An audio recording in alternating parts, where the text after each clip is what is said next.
of the Measure P&S Committee to order. You need to first, Lisa, you're going to give instructions? Yes. Can you hear me okay? Yes. Okay. Let's see. In-person rules. The City of Monterey is committed to the safe attendance of its public meetings. Masks are required for all who attend in person, regardless of vaccination status, except those who are younger than 2 years old or have a medical condition that prevents wearing a mask. We ask that attendees in the council chamber keep their phones and devices muted to prevent audio interference and feedback with a hybrid meeting. Zoom procedures. The City of Monterey seeks to continue to offer virtual methods for public participation in meetings. If you aren't joining us in person here in the council chamber, there are 2 ways to virtually participate in this meeting. You may join the meeting directly on Zoom Gov using the Zoom app on your computer or mobile device, and you can also call into the Zoom meeting. To join the meeting on Zoom on your computer, smartphone, or telephone, use the link or phone number on the agenda at isearchmonterey.org. Since the meeting has started, you'll find the agenda under the Recent tab. To call into the Zoom meeting, dial toll-free 833-568-8864, then enter meeting ID 160-392-4806, pound. And if prompted to enter participant ID, press pound. Detailed instructions on using Zoom are available at monterey.org/public meetings. To make a public comment using the Zoom app, you can virtually raise your hand by pressing the raise hand button at the bottom of the screen. If you dialed in by phone, raise your hand by dialing *9 and then unmute yourself when called upon by dialing *6. You must do both. Public commenters will be muted until it is their turn to speak. I will call on each public speaker in the order of their hands raised. Please stay within the time limit that will be established for today's meeting, which we will show using a countdown timer on the screen. If you are connected live on Zoom, the timer is accurate with no delay. Today's meeting is also streamed live on the city's YouTube account, which is accessible at youtube.com/City of Monterey with an approximate 10-second delay, and on Comcast channel 25 up to 90 seconds delay. As always, we look forward to receiving public comment.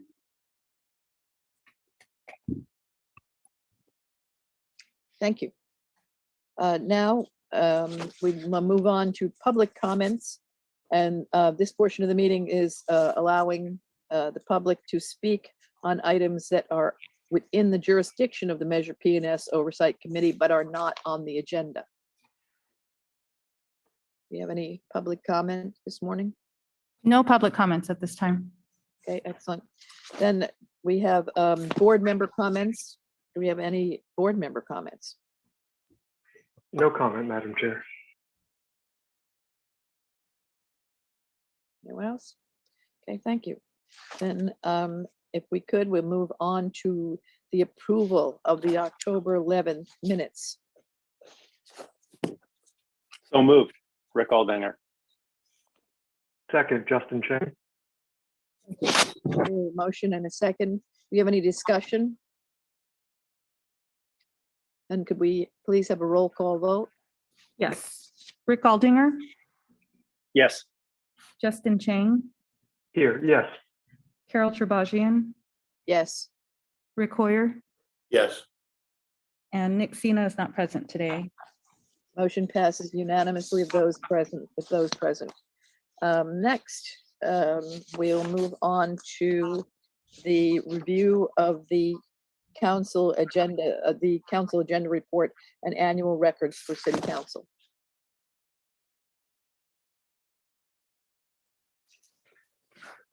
Good morning, Madam Chair, and members. I just want to make sure we talk for this report. It's the same report that we basically, as far as the information is concerned, that we reviewed a couple of weeks ago. There are a couple of things that you've asked for that I want to give you just a verbal update for. The city, we met with our tax consultants, HDL, on Friday. So there was no time to put that information in before this needed to be posted. So a couple of questions that you asked for was, where are we in terms of the conference center and the hotel revenues? So for the conference center, we are about 43% on revenues. based on our budget. So we're in pretty good shape. In November, they have bookings for one conference is 700 people and another one for 1,100 people. So they're looking to for those numbers to be pretty good throughout the years. For December, it's going to be a slow month, but they are projecting the revenues to continue to grow for the year and to be beyond what we actually budgeted. We are actually just approved adding staff, or we're going to council to add staff to actually help them go through bid processes to add more staff to go through to get more business for the center. Is that adding staff, operational staff or sales staff to the center? It will be 2 coordinators, an event coordinator and a facility coordinator. They need someone to actually go through. They're getting proposals in to go through the proposals so that they can actually, basically get contracts and new companies in. So they just don't have enough people right now. So which is a good sign that, they need those people. So I heard looking for a part-time janitor too, because they don't have enough people to clean up even after. I will make a note of that just in case it runs across my desk. And then They do have, I know next week at least is CalPELRA, which is an annual California Association meeting that comes to the conference center. And there are, I think that one, about 700 people at that. oh, wonderful. And one other thing, we just received a check and a little more than 50,000 from the insurance for the business interruption for the center. So that just came in. We will probably receive another between 6,000 and 10,000 in the next coming months or two. So that actually helps augment some of the revenues that we missed for that. And then for the TOT, through August, we received 8.3 million, and through September, the number is 11.5 through September. So the first quarter, so we're kind of looking pretty good in terms of the revenues that's coming in for that too, that actually affects this area. And that would answer those questions. In addition, there's going to be an additional paragraph that City Manager's Office has asked to be added to the council report. And that's just a paragraph indicating how the numbers look compared to COVID and how it's affected. So we just got that request Friday as well. So that'll be one addition to this report when it goes to council on the 16th. And I can send you that prior to, or if you want to wait until it's actually published, it's fine. Just let me know. It's your pleasure. If we could get it prior to, I would be happy with that, please. Okay. And again, because I think that one of the things that's important is when they saw sales tax with COVID, not only TOT, but, well, actually first, when the conference center was closed and sales tax revenues were down, the food and beverage and rentals associated with the conference center, with conferences, are taxed. So that we saw a dip in that. So again, I want to, seeing as the group business comes back, we should hopefully be seeing an increase in the sales tax as well. Understood. So right now, the amount that they have, but we have budgeted for the concessions for the food is not catering, basically. We don't have any, they haven't received any money today for that. But again, for the 2 conferences that they have scheduled for November, they are expecting that number they have in their contracts money allocated for that. So we're expecting that number to go up, but that will be in the second quarter. Well, is that question, is that sales tax revenues or revenues that are owed to the city as a result of this caterers paying? That will be caterers. That's the caterers paying. That's the That's catering. not the sales tax. Then. No. And we don't have any projections for sales tax for the rest of the year yet. Our HDL, they're working on that. So they're not expecting to have any projections ready before January. Yeah, because the money going back to the city from the caterer we get none of that. That's all going right to the city. That's a discount taken off of what the caterer is charging that goes directly back to the city. But again, and I know that, and Rick and I have seen this a lot, Rick and have seen it, that the spend when you have a group compared to an individual's is 3 times the group spend is 3 times what the individual spend is. So at a point where you may be getting TOT during, let's say during the summer, when there were individuals here and we got good TOT collection, we were not getting as much in sales tax because of there's no banquets, there's no meeting setups, anything like that with the group. So again, what we need to get back to is that balance. TOT is good and groups are better. So that's, again, I think what we got to keep our eye on, because that will get us more sales tax as the groups come back. So the only other last different thing that's added to this report that you didn't see was the street rehabilitation and reconstruction, which is attachment 3. This should have been updated. That report is from March 2015 through June 2021. So which has all the details of what's been the projects, and Steve can answer any questions on that if you have any. Yeah, my one suggestion would be is to sort that in order of the street name. So it's a little easier if you're looking for anything to actually find it. Because it looks like they took each year's list and added it one after the other. So it kind of repeats over and over.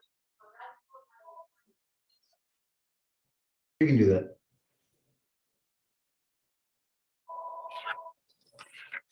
Because you know you're going to have people wanting to see their streets or not see their streets, and yeah. No, exactly correct. No, that's a good point. It is exactly as you predicted. That was the order that they were pretty much done, and then we just stuck on the list. That's the way the engineers were tracking it. So no, it's a good comment, and we'll put that in alphabetical order. Any other comments or questions? Do we have any public comment? No public comments. Then could we entertain a motion to accept the agenda report to go to the city council? So moved. Rick Ware. Second, Rick Aldinger. Thank you. Do we have any discussion? I think the only thing I would say is we're going to accept it based on the additions that we will be receiving prior to the meeting, correct? Yes. Okay, thank you. And could we have a roll call vote, please, Lisa? Yes. Rick Aldinger, Yes. Justin Chang, Yes. Carol Trebajian, Yes. Rick Hoyer, Yes. and Nick Sinas is not present today.